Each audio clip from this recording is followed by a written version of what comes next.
If you were paying close attention in theaters recently, you probably caught Fox McCloud's high-flying cameo in the Super Mario Galaxy movie. Honestly, it was such a fun surprise for longtime fans. But, as it turns out, that was just a warm-up. Welcome to this explainer. Today we're breaking down a massive announcement from the recent Nintendo Direct. Star Fox is officially blasting onto the Nintendo Switch 2 on June 25th. We're going to look at exactly how Nintendo is taking the absolute classic foundation of Star Fox 64 and totally rebuilding it to see what their next-generation hardware can really do. Here's our flight path for today. First, return to the Lilat system. Second, a modern cinematic adventure. Third, new and returning game modes. Fourth, Switch 2 hardware features. And finally, prepare for liftoff. Okay, let's dive into this. Section 1. Return to the Lilat system and the threat of Andross. So every great space opera needs a good villain, right? And facing off against the maniacal scientist Andross again, well, it comes with a massive leap in tech this time. When you compare the classic and the new versions, the difference is literally night and day. On one hand, we've got the classic Star Fox 64 from 1997. Man, we all remember those blocky polygons and the sheer charm of reading through text boxes while desperately trying not to crash. I mean, it was revolutionary for its time. But then, look at the modernized adventure on the Switch 2. Nintendo hasn't just upscaled an old game here. They've given it a complete visual overhaul.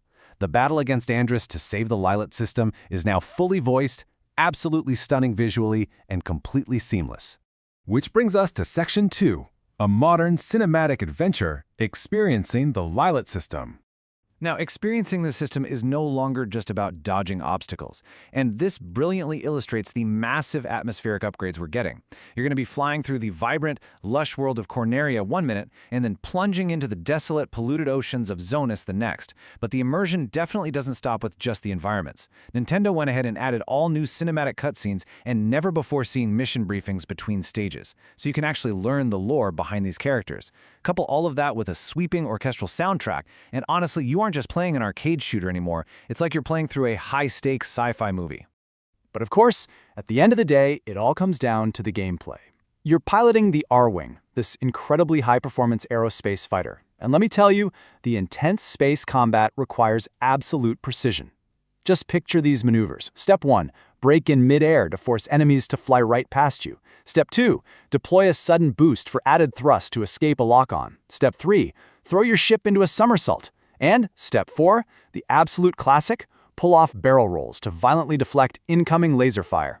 It's fast, it's frantic, and it absolutely demands rapid-fire reflexes if you want to survive out there. Moving on to Section 3, new and returning game modes and how you'll play. So the way you engage with this game goes way beyond just a single linear campaign. Let's walk through these modes together because it really outlines the immense replay value Nintendo packed into this thing. First up, we've got Campaign Mode. This is your classic solo experience where you navigate asteroid fields and get into these crazy free-flying dogfights. But what's absolutely crucial here are the dynamic routes. The foes you defeat and the specific objectives you complete actually alter your entire path through the galaxy, meaning no two playthroughs have to be the same. You start on easy or normal and you earn medals to unlock expert. Then next up is challenge mode. This is another solo mode, but here you revisit cleared stages to face brand new objectives that aren't even in the campaign. And finally, there's battle mode, the highly anticipated 4 vs 4 multiplayer experience that supports both online and local play. And when we talk about battle mode, we really have to talk about the number 8. That's right, up to 8 players. You'll literally divide yourselves up between Team Star Fox and Team Star Wolf for these massive, totally chaotic 4 vs 4 dogfights. And the best part? These aren't just mindless shooting matches. They are objective-based battles. You and your squad are going to need to actually coordinate.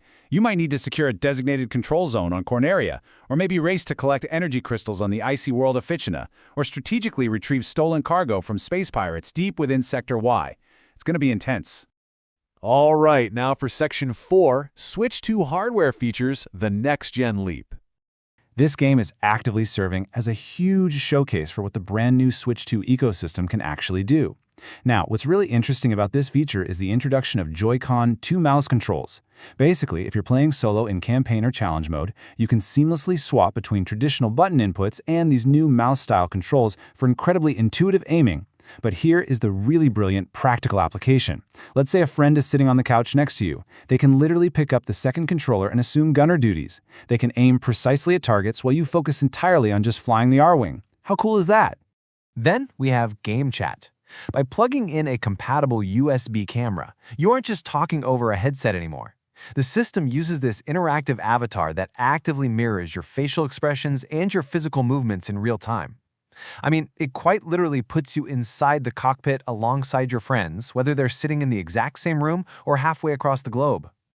And look, because it's Nintendo, they've obviously injected a ton of personality into this with Game Chat AR filters. So you can appear on screen as Fox McCloud or anyone from his crew. You can overlay a pair of Star Fox-like ears onto your actual head.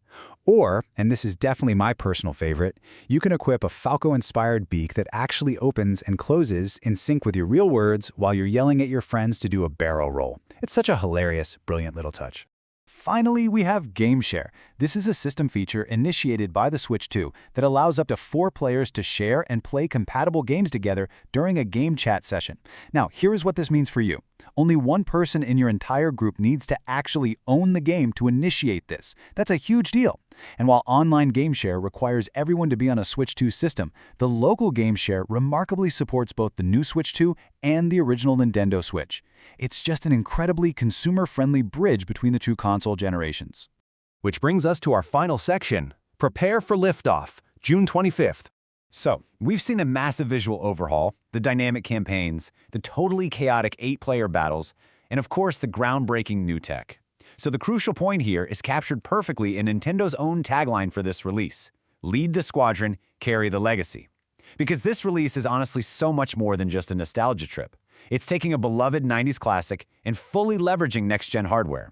I'm talking everything from immersive Joy-Con 2 controls to facial tracking AR game chat to push this franchise firmly into the future. Which leaves us with just one question to think about. Are you ready to save the Lilot system? Seriously, it is time to start messaging your friends, figure out who is on Team Star Fox, who's unfortunately stuck on Team Star Wolf, and get ready to squad up. June 25th is right around the corner. Thank you so much for joining me for this explainer. Keep learning, and I will see you in the next one.